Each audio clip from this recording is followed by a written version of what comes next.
Hi there, this is Sergio with the Rideshare Guy. Today I'm joined by Hannibal from Hannibal Is Hungry. He is our Renaissance man when it comes to the gig economy. Not only I like his content, obviously, on his channel, but he does many different things when it comes to the gig economy, and he has firm opinions on certain things that are current issues that we're all reading and listening about these days. So, Hannibal, welcome. Thank you for having me, Sergio. Appreciate it. Yeah, absolutely. I did call you the Renaissance man, but you truly are. From knowing you for a while now, actually, I met you at Curbivore this year, in March, in Yep. person, and you left quite an impression on me. And this is long overdue, so let's get into it. Let's do it. So tell us a little bit about how many gig apps you're on, why you choose gig work over a regular job, and specifically how many apps you're on and your go-to apps, such as things like that. Yep. So this all started for me using gig economy apps was actually in 2018 when I started it with Rover. Rover is a dog walking app, very similar to some of these other gig apps that we use. The difference is that you're able to choose your rates, and the only, I guess, negative thing is that that app does take a percentage of every, I guess, client. I guess it's similar to what we all do. But in 2020, uh, you know, everything was shut down. Only essential workers were able to go outside. So I signed up for Uber Eats because, and we'll get transition to this later on, but in New York City, essential workers were delivery workers. We were able to still make money and still go outside. So a lot of this kind of started where I started for Uber Eats. I got in probably in 3 or 4 days. I still remember the first time I was able, like, I guess everything went through all the checks and everything.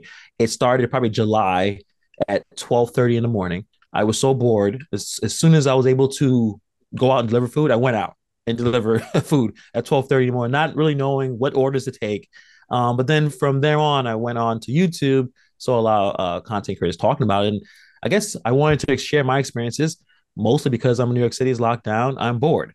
So I started making videos, and that kind of how it started from there on, and then looking at other apps and stuff like that. So um, after the restrictions kind of lifted, food delivery kind of came more like a secondary thing, but because traditionally I'm a dog walker, but I've tried all the apps, every app that I was able to apply for, I got on. So I'm on Instacart, Shipped.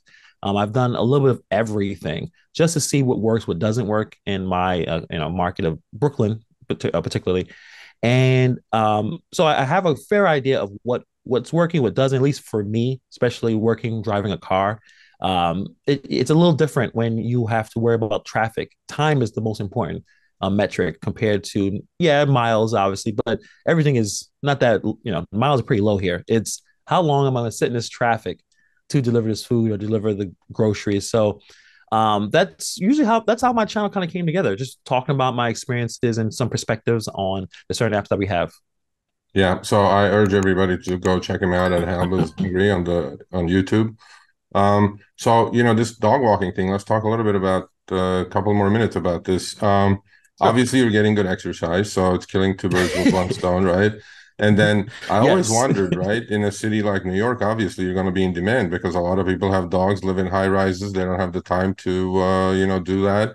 What an amazing idea, because I actually signed up with an app called Wags, and I think Yes. it's a competitor to Rover, I guess. So Yeah. you're actively still doing that, right? The dog walking. Yes, especially anytime during when there's a lot of busy, like a holiday or like the summer, a lot of work is out there. So I've made many videos about Rover, even dog walking in general, because I think it's one of those side hustles that you can really make a decent amount of money. Everyone has a dog. I think at least here in New York City, I think a bunch of people were lonely. They got a dog, they got a cat, and as the restrictions lifted, yeah, there's some people who still do remote work, but there's many who had to go back to the office. So I think a lot of dog pet care professionals were slammed after the restrictions were lifted back in 2021 because a lot of people have animals and they need to get taken care of, and they went back to work or they went on vacation. So there's always people looking for someone to take care of their pet. So I stress anyone to check out your market, check out the wealthy areas. They probably have a pet, and you can make some decent money taking care of them. Yeah, great. So, since you do that, but you also do food delivery, you also do many different apps. I Yep. wanted to talk to you and get your opinion about this. You live in New York City, obviously in Brooklyn, and where they had just passed, the city of New York had just passed this law about minimum wage when it comes to couriers, when it comes to delivery workers. And we're getting more news, obviously, on that subject last couple of days, which was Uber Eats on the Eat side, DoorDash and Grubhub, Yeah. sued. And as of today, they got an order to stay, meaning, delivery workers were supposed to get $17.98 on active hour in New York City, and now that's was supposed to start on July 12th, but now it's stopped, and now it has to go through the legal channels. Um, Right. what is your opinion about that? I mean, initially when it passed, were you one of the drivers celebrating it, or were you one of the drivers thinking, "Oh, wait a minute, now they may have to, put schedules on us. They may treat us more like employees." What is your opinion on that? Yeah, that's the latter is what I felt initially when I saw this news. Now this has been going on since 2021. The city passed a package of protections for delivery drivers. It is funny that it took so long to get to this point, but also is not that surprising. But back in 2021, there were like some basic common sense, I guess, protections for delivery workers, where a delivery worker would go into a restaurant and ask to use the bathroom, and most of the restaurants would say no. That the restaurants were okay with them going out there, rain, sleet, or snow to pick up this food, but you couldn't use the bathroom. So like the law, USC, NYC had to like basically tell people can't you have to let them use the bathroom, which is like sad because I know other parts of the country it's kind of ridiculous, but that's just some of the protections that came down. And the last thing they said on this one was a minimum wage, but they didn't say what the minimum wage was. It was like, okay, this mysterious number. I think I even like tweet I think the Department of Consumer Protections like what will be the minimum wage, and like, oh, they will conduct a survey. They'll do some studies and kind of bring a number. So at first we thought it was $24. Then there was some proposals of maybe $30 an hour. So it was kind of all over the place. But the really interesting thing was when the Department of Consumer and Worker Protections, they announced this study that the average delivery worker were making $7 an hour, and that's even when I hear that, that just sounds out of the world. Like, how are we only making average $7 an hour? So they kind of broke that down, and I guess at the end they kind of came up to this number of $17.96, and it's supposed to increase over the time being. But sometimes, or at least for me, when you make a minimum wage, sometimes it turns into a maximum wage, right?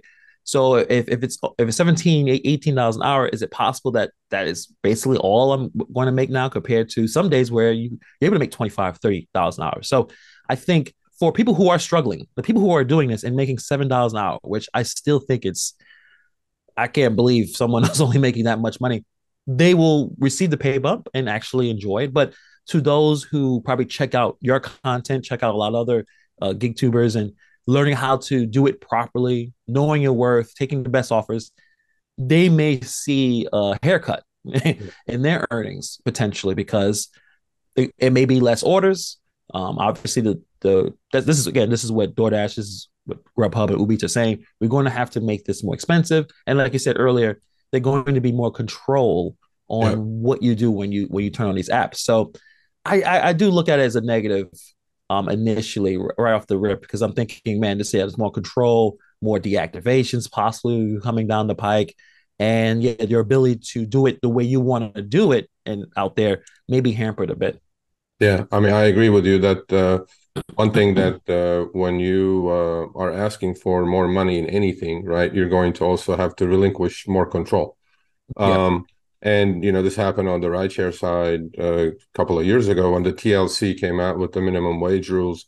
Uber and Lyft immediately put schedules on, right? So you Right. just like, but But again, to be perfectly honest, I mean, DoorDash has schedules anyway, unless you're a top dasher. So Yeah, you have to schedule your shifts in. Grubhub has the same thing. I think it's the only one that Uber, you don't have to schedule anything. So, one thing that I disagree with all these companies is that they constantly talk about the number as a 60-minute clock. They right. somehow skirt the issue of, this is active hour for our audience who knows what active hour is, obviously. But for people who don't know, active hour is from the time you accept the order to the time, includes the time you go into the restaurant, picking up the order, all the way to the end when you click the app is delivered or take a photo of the item. So, on Yeah, an active hour, these are all made up things over the last 10 years when the gig apps, came around, because we never heard of active hour. I work for 60 minutes. I get paid for whatever I get paid for 60 minutes. So all these correct. things, all this new jargon, I think, has to be understood by both sides, which I'm sure they do. But the other subject that I wanted to bring up is that you were in California not too long ago for Curbivore, as I mentioned before. Yep, And yep. as you know, in California, we have something called Proposition 22, which is literally a different version of what they passed in New York with a minimum wage guarantee, right? Right. My last few days talking to people was that this is like a watered down version of Prop 22 without other benefits, just a minimum wage part. Why are these companies so adamant against this versus they actually, with their own $220 million, passed Prop 22 in California, right? So on Right, one right. coast, they're completely for it. On the other coast, they're completely against it, which is kind of, the irony of all of ironies. Do you have any ideas about why they may be for on one coast and against on another coast?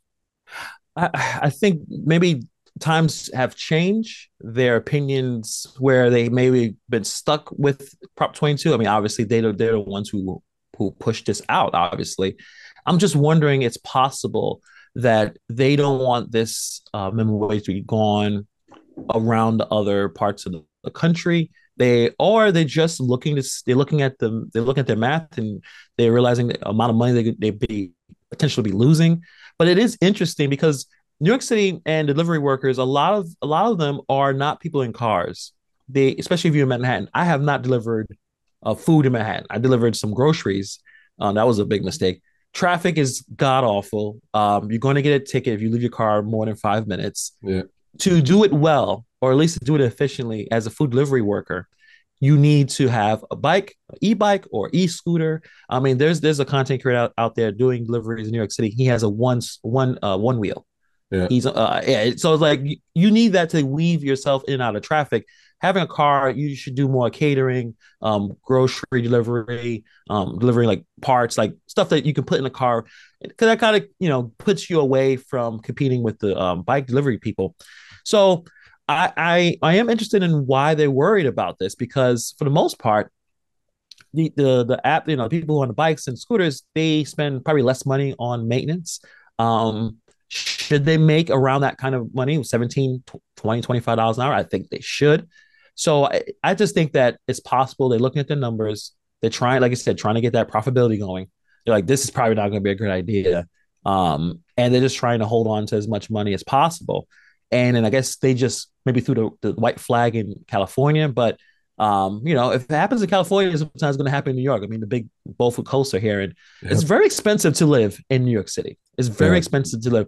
The average rent in Brooklyn, you're going to pay about $2,000-3,000 a month to live in a build, like in some four walls and a ceiling. yeah, And then that's bills and the price of goods and price of gas and all these things, insurance if you have a car. Everything is super expensive. So even $17 an hour or eight, yeah, or we round it to $18 an hour, it's not a lot of money.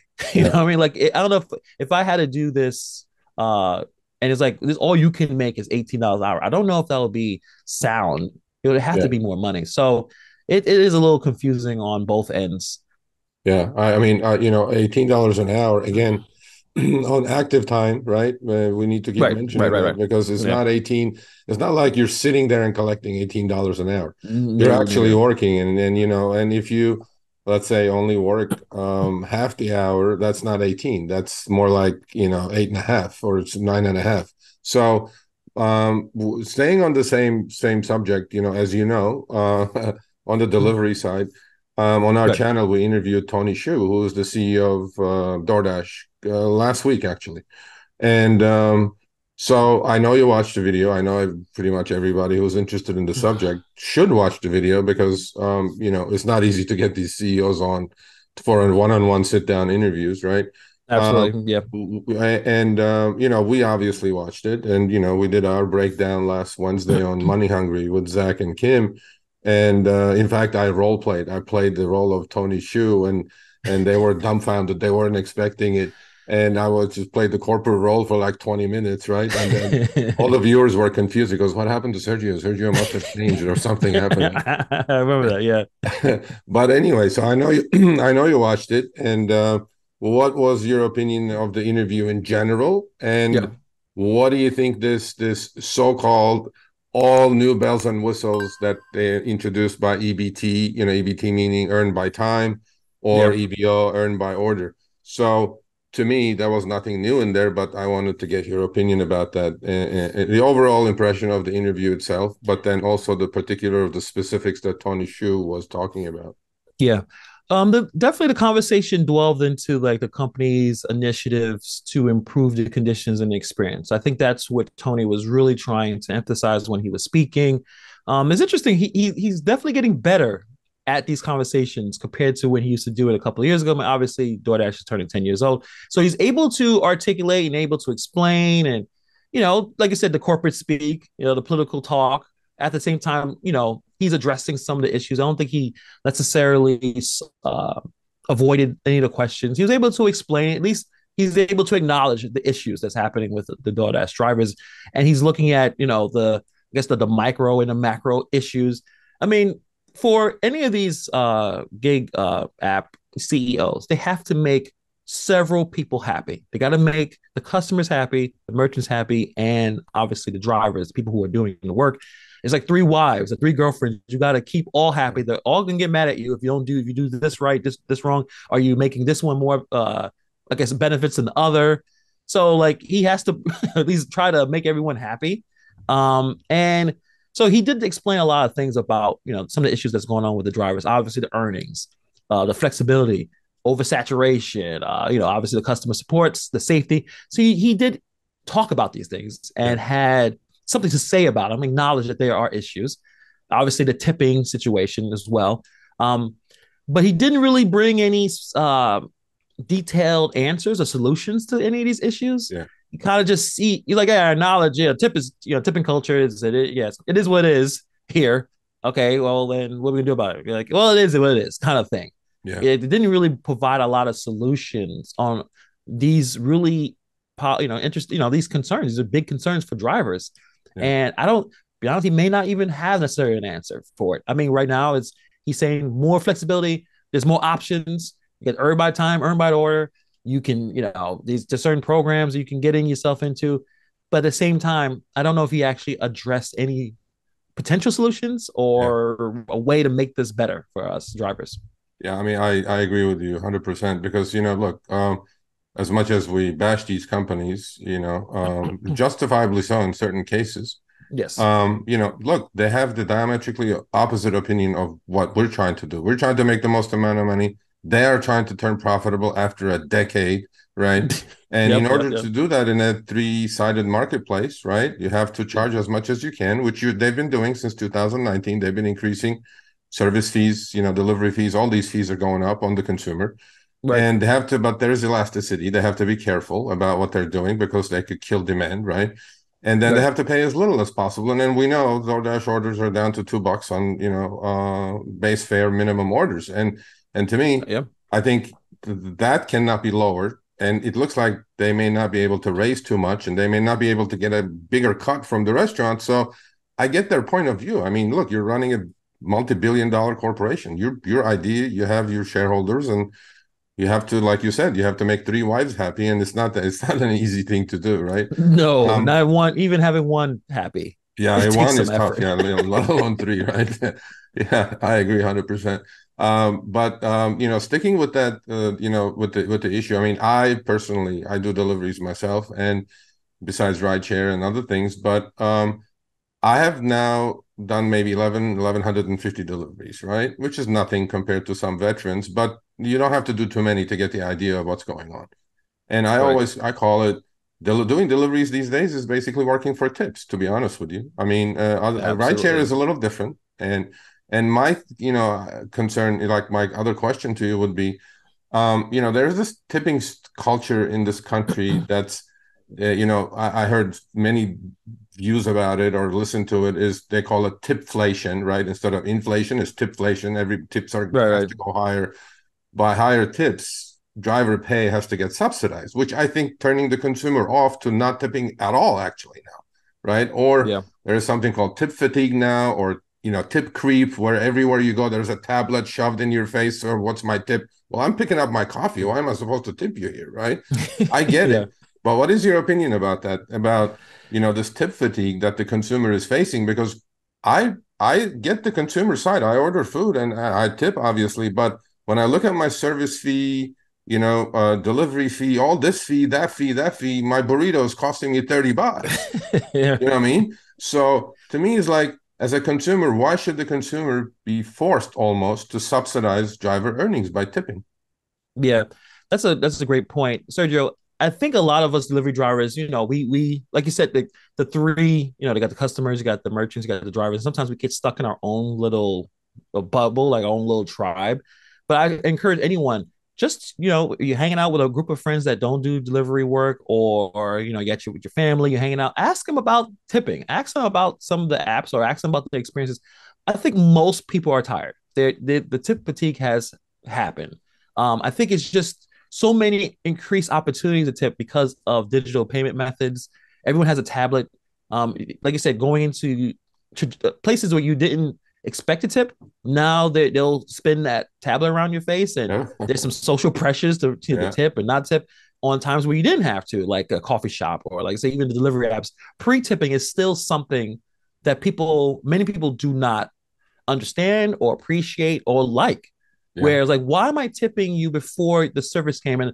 And I know a lot of delivery drivers just can't understand it because this is how we make our money. yeah, But when you think about it, if someone pre-tips and they get a bad experience, yeah, the first thing they think, like, why did I give this person this much money? And that's an individual situation, obviously, but that's where I think a lot of people are getting the tip fatigue. I think it's increased opportunities to tip nowadays, and obviously economic factors. We didn't have this issue in 2020. Money was flowing. I mean, yeah, the government was printing it. We didn't have to worry about this tip yeah, fatigue. People had extra money, and we were doing pretty well. So, and I just think that, and just the negative views of tipping. Should the company be responsible for paying these workers more? Why am I obligated to subsidize your wage? That kind of thing. And these are really valid points. And I think some people sometimes we kind of neglect that because we're kind of stuck in our own, like, I got to make as much money as possible. But I think for the delivery apps, going back to the business model, right? Is this a fair business model? This business model going to work if a yeah, significant portion of our earnings, sometimes over 50%, yeah, sometimes it's even more than that, yeah, rely on tips? Is this a business model that can work long term? yeah. I guess we'll figure that out. You know, Well, we they tried to do it in New York City as we started our conversation, and obviously they resisted it, these gig companies. So it seems like they do like the consumer, subsidizing earnings by tipping. And I yeah, fully understand it. I mean, in what world should I be expected to give somebody money before that work is done? I mean, if you call an electrician to your house, you're not going to pay the guy before he finishes the work. So we're, as consumer, we're expected to do that, tip our driver, which I fully understand, but I know because I know both sides of the story. right. Um, while we have a couple more minutes, I also wanted to touch upon with you. Look, I mean, we all watch these things. The latest one is this DoorDash driver who was cussing this customer out because he only got a $5 tip. I personally look, I like, viral stuff, Right. sensationalism, all this good stuff, right? Everybody needs Yeah. to get their 10 minutes of fame. I get it. I got Right. it. Right. But I think this is such a minority, right? The DoorDash CEO said there's 13 million, right? 13 million dashers, from their That's a start, that's a right? lot. Yeah. How many and keep getting pushed these videos of these dashers who, you know, defecate in front of the people's houses, or they throw the food, or this guy F-bomb, drops the F-bomb on this poor woman who, tipped $5 for a $20 order, which I think 25%, I think is beyond fair, right? Yeah, I agree. So what do you think about these things? What do you think about the sensational viral videos on TikTok every day that I get fed by the algorithm? I mean, it's a fascinating watch. It's what makes viral content a confrontation. It's dramatic. There's a story there. Yeah, like you said, 99% of us do not do that. But And this we goes shouldn't, I beyond. think. It shouldn't, I think, but Oh, this goes beyond all types of work that you're able to see with a camera. yeah, So there's tons of videos with Amazon employees doing something crazy sometimes. UPS, USPS. I even had one with the Domino's employee screaming because she waited too long yeah, and it didn't come out to get the pizza. So when you're out in the public and now everyone can afford a Ring camera because they're super affordable and actually pretty good in terms of security, yeah, you're going to get these dramatic situations. But I think it's same with Uber. Uber always had to have something happening where it's super dramatic or super tragic. These stories will happen. I hope that customers don't think it's happening all the time, yeah. considering like sometimes when you watch a video, you watch a crime happening, you think it's happening everywhere. Everywhere. No, I think it's one out of thousands and thousands of deliveries. Most deliveries are fine.